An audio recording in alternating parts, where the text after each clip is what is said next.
မွေးတဲ့အောင်ကြိုးစားတတ်လာခဲ့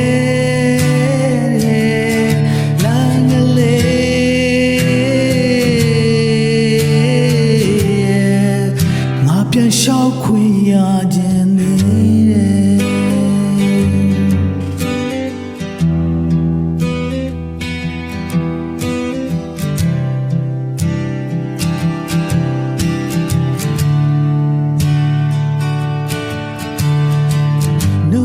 ဆွဲလာတဲ့သိမ်မွေးရဆက်တဲ့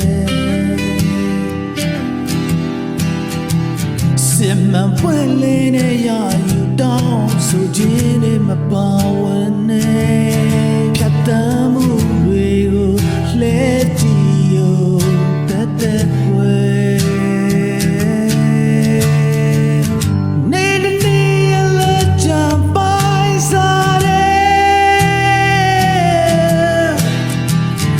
ပျော်မွေးတဲ့အောင်ကြိုးစားတတ်လာခဲ့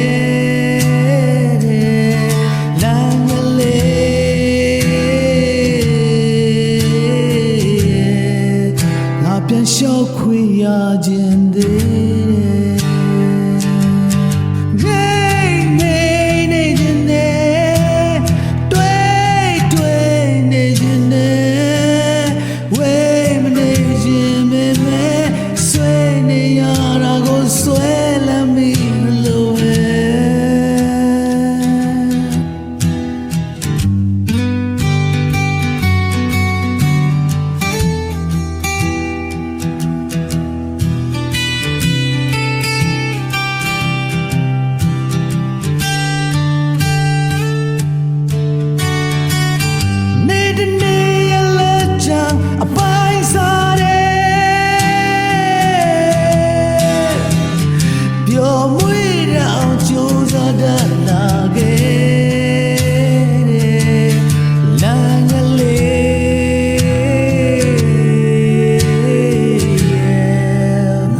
ရှောက်ခွင့်ရခြင်းသေးတယ်